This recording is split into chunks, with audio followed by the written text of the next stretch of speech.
couch is propped against fallen tree trunks, it's simple, quick and effective.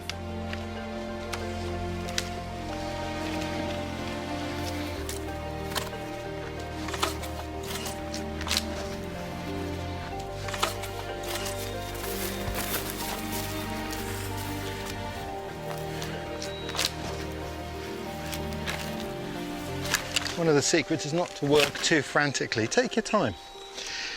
You don't want to sweat, because if you sweat, your clothing's going to get cold when the sun goes down. There's no rush. Staying composed and in a calm mind is the way you're going to solve the problem.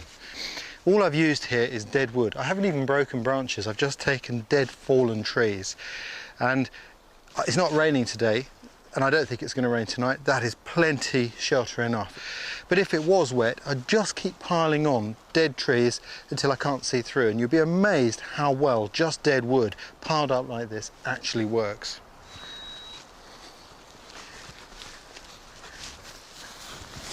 And there is my little snug shelter. Now, a few little home improvements. The secret is that I can curl up in here and I'm away from the elements, and with a fire beside me I'll be toasty warm. And that's all it takes to see the night through. Once you've actually committed to staying in a shelter through the night, you've taken a positive step towards solving your problem, and all of a sudden psychology is in your favour. Now I just need a fire. Don't make it any bigger than you need. There's no point wasting effort.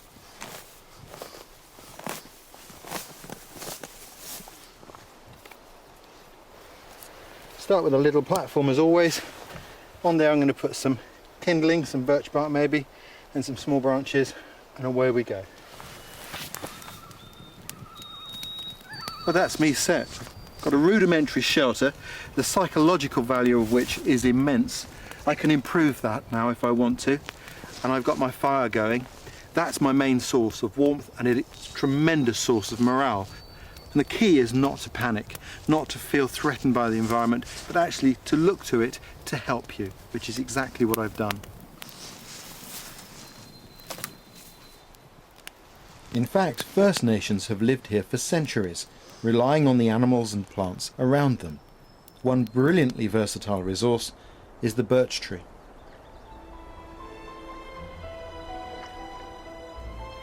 In the past, I've built canoes and pots from its pliable, strong bark, but in the right hands, it has many, many uses. The mighty tree isn't just robust, it can also be put to the most delicate of uses. Thankfully, people like Sally Milne keep such traditional crafts alive. Sally, the birch tree is one of my favourite trees. Mine too. And you're going to show me something new about that, aren't you? Yeah. It's in layers. Yeah. The bark of the tree is in layers. I mean, that's not easy. Yes, it is. No, that's not easy. After lots of practice, it gets to be easy. That is amazing. So what are you looking for when you look at the tree? A tree that doesn't have too many branches on it, and not too many of the knots. Yeah. And the rest is purely luck. And is there anything you have to do when you collect the bark from the tree? You just take a knife and cut it down without damaging the inner bark. Yeah. So that it'll carry on living. Yeah. You just take what you need to take.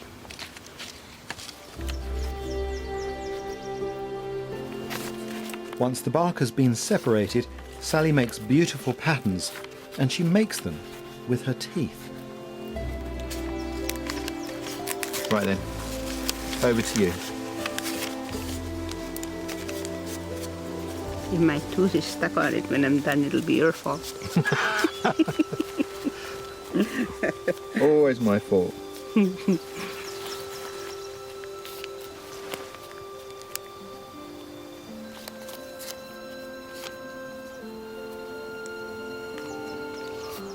She learned this skill from her grandmother.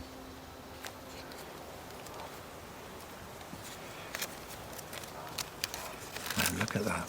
That's amazing. That's beautiful. The light comes through it. It's just incredible. Now, what was the original use for this decorative work? Patterns for baskets and clothing and whatever, I guess. So that would go on top of the basket?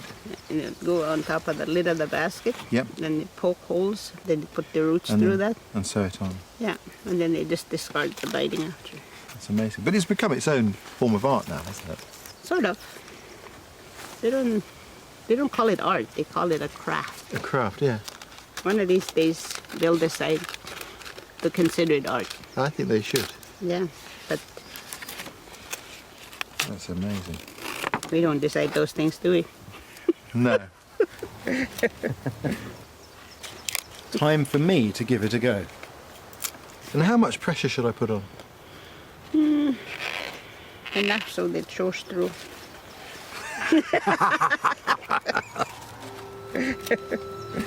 Move it a little bit as you bite it, or move your teeth.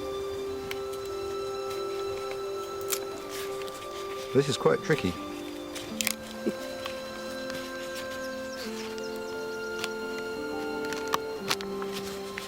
Okay, let's see what we've got. There you go. We've got something. I'm not as neat as you. That's unique. That's good. Really good. You made some kind of a flower.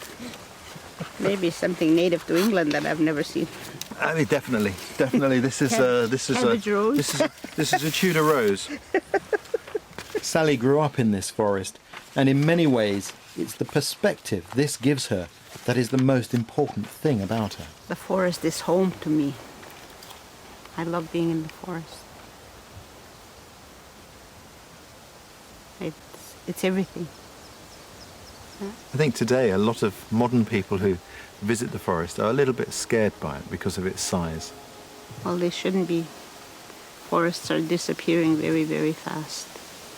And where there's some left, there's nothing to be scared of in the forests.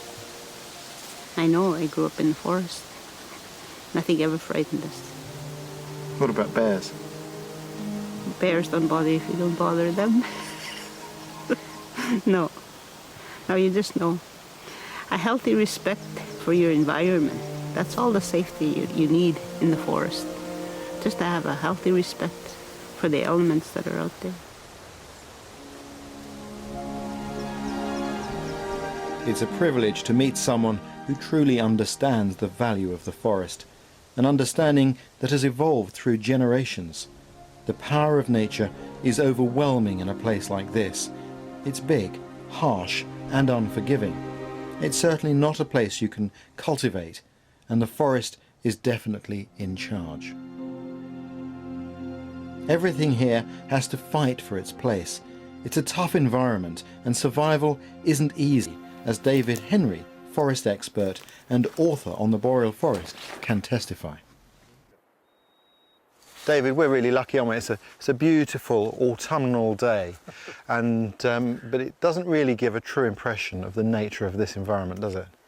This is a tough environment, and these tamarack trees, they're just amazingly old. They grow slowly. I took one and polished down the cross section, and a tree that size, that's 105 years old to grow to that size. I mean, I actually have to look through the binocular and magnify the rings to see them.